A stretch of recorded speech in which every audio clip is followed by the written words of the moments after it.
Hello everyone. So we're at the gym today cleaning everything up. The winners of our winter challenge, well, actually the winner of our winter challenge and her husband flies in tomorrow from, where do they live? Houston? I think they live in Houston. We're super excited about that. We're here cleaning everything, trying to get everything ready for them and sparkly clean. That is not the reason for this video. This is an unplanned, unscheduled video, but I felt like I needed to make it. So we are here to talk about things like Botox, fillers, surgery, cosmetic, not cosmetic. It's just a whole mix of things. So if you're curious, keep watching. So the first point that I want to make is I believe a lot of people are really put off or offended or scared of those types of things because they're uneducated on them. So you can overdo anything. You can overdo anything. But I do want to shed a little bit of light on a few things just so this is informative and not necessarily all about me. So the first one we're going to talk about is Botox. This is not surgery. This is not permanent. This does not alter your appearance in any way at all. What Botox does, the purpose of it,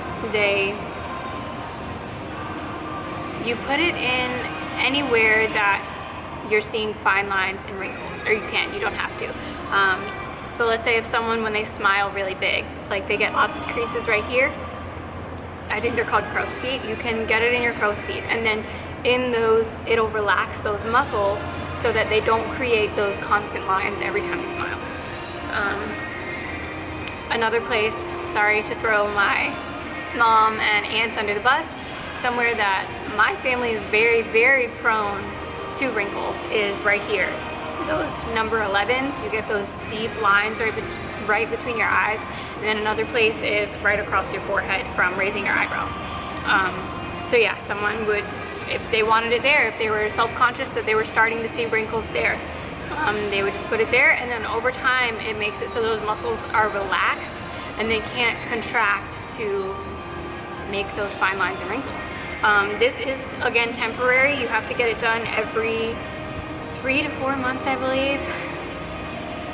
12 to 16 weeks, yeah, 3 to 4 months. Again, that's individually based. Some people can probably get 6 months out of it, while some people, they metabolize it faster and you gotta get it done more often than that. People even get Botox in their armpits to prevent excessive sweating. Like, I don't know, there's a lot of uses for it, but that's some stuff that I wanted to point out about that. So a lot of people have asked if I'll do a skincare vlog, which I will. I promise I will. I've already put together my favorite products for skincare. Ironically, I would say the past year has been the worst year of my life, even including like puberty age, for my skin. I don't know what it is. It's been absolutely miserable. And it's not like a bunch of little zits. It's like these big ones that don't ever come to the surface. So it's just these raised bumps all over my face. Actually, I don't know if you can see them. I have some scars over here that I'm self-conscious about from that. I don't know. I finally broke down and went to see a dermatologist. She put me on an antibiotic that I can't remember right now, but it's a really, really low dose. And I've been on that for 12 weeks, and she wants me to continue it until well after the wedding, which I will because it seems like it's working. And then also this stuff called Ziana or Ziana, I can't remember how to pronounce it, but that stuff's awesome. It's like spot treatment, so it just knocks it out right as soon as one starts to come up. So yes, a skincare vlog is coming. But I've really, I turned 25 this year. I wear sunscreen every single day. I've really started to care about my skin and my complexion and aging gracefully rather than just whatever happens, and abusing my skin in the sun like I used to tan every single day in the tanning bed, and Now, I mean, I'll only tan if we have a trip planned because I don't want to get fried in the sun. I mean, that's just making the problem worse. Okay, so that's a little bit about skincare. Getting back on topic, now we will talk about fillers. So the only one that I've really heard of, I know there are more, is Juvederm. And again, this is not surgery. Anyone who is 18 years old can walk in, get it done same day, and walk out. A lot of times older women will get it done if their skin isn't as if their complexion isn't as great, if they're losing, what's the word I'm trying to think of? If they're just using that youthful fullness about their complexion. I know a lot of times they get it around here and in their cheeks. You have to get that done every 6 to 12 months, I believe, for that to stay. Your body absorbs that or breaks it down. So it is not permanent, it is not surgery.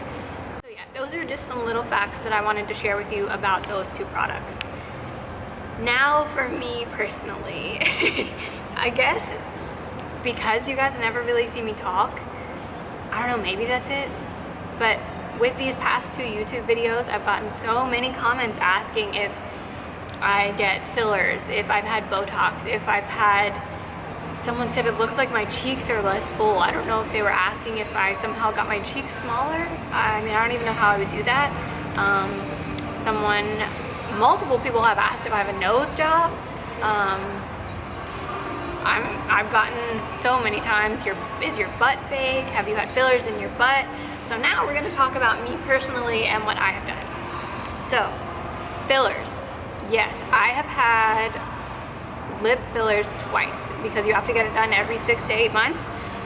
The first time was last November and no one said anything then. Not really sure.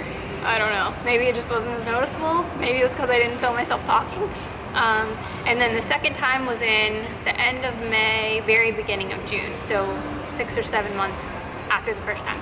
And I don't know if maybe all of this product wasn't fully gone by the second time that I got it done. Maybe that's why they look a little bit fuller this time. I'm not sure. But yes, I have had that, not because not for any reason other than because I wanted it. I mean, that's it. I don't feel like I need a big drawn out reason why. It's just something I wanted to do, and I did. I have had Botox only in these 2 forehead lines and then between my eyebrows. I haven't had anything at all done to my cheeks. I've never had surgery other than my breast augmentation, which I'm gonna put the link to a blog I wrote on that whole experience in the description box because it's really informative. And I don't want to spend a long time talking about that. But the reason for it is because one shrunk smaller than the other. I was really self-conscious about it, so I got them evened out. Yeah, I've never had anything done to my butt ever. It's all natural, it's all muscle, and definitely some fat. The only things that I have had done is Botox in my forehead to try and age gracefully. I don't want to prevent aging. I'm all about getting older, it's fine. But I want to do it as gently as possible. I mean, if you can age gracefully and it's safe and you can afford it, why not? I mean, why not do it? That's just my personal opinion on it. I mean, some of you will completely disagree and you'll say, it's terrible, it's bad, I can't believe you would do that, but that's your opinion and you're entitled to it. I have mine and that's what I chose to do. I've never had a nose job. I've never had a nose job. I don't know if my contouring skills are getting good at you can make your nose appear thinner with contouring. Look up how to contour your nose on YouTube. You'll find tons of videos on it. But no one has ever touched my nose. No one has ever done anything to my cheeks or anything like that. Alright, so lastly, I just wanted to make a little point that I don't know, I've received some really, really hateful comments regarding the situation, and I'd be lying if I said that stuff doesn't hurt my feelings. I am a human, I'm not just some spectacle, I'm not something just for your observation and commentary. I'm a human who actually does read and respond to comments, And yeah, man, like some of you are just so rough. It's not your job to be judgmental or to voice your opinion on things I do with my life. You're entitled to your opinion, but save it. I mean, I don't need it. Regarding the breast augmentation that I had, I shared that so publicly because that directly related to fitness. That's a common thing for girls when they start to lose a lot of body fat. I mean, they lose their boobs too. Not everyone. There are some people who are blessed, but a lot of people do. And because that happened, I felt the need to share that as part of my fitness journey. It would be, man, it would be so different if I had butt implants and I was selling my booty plan. Like, I would be morally obligated to share that with you if I didn't naturally grow my glutes. But I mean, I have plenty of client testimonials who can vouch that yes, your glutes are muscles, and yes, in fact, you can grow them. But yeah, I mean, as far as anything to do with any other part of my body, particularly my face, I don't owe it to anyone to sort of ask permission or to give a public service announcement that, hey, this is what I'm gonna do, hope you're okay with it. I don't have to do that. All right, that's really all I got for you guys. Hopefully you enjoyed it. Hopefully you learned a little something about it. Hopefully you're not sitting there judging me. I know some of you girls really like to gossip, so now you're gonna have to find something else to gossip about since I've aired everything out. It's not something I'm ashamed of. It's not something that I was trying to hide. It's just not something that I felt I needed to talk about. It's not something I felt I needed to make a video about, but here I am making a video about it. Yeah, that's about it. Use your time wisely. Don't waste your time. How do I want to say this? Don't waste your time being judgmental or being upset about something someone else decides to do with their life. Instead, just do the best you can in your life. Make your life the best you can. You know, if you don't like it, if you don't like Botox, if you don't like the way lip fillers look, don't get them. And don't look at people who do get them. Don't look at me. If you don't like the way that I look, don't look at me. Alright, I'm out of here. Thanks for watching, guys. See you next time.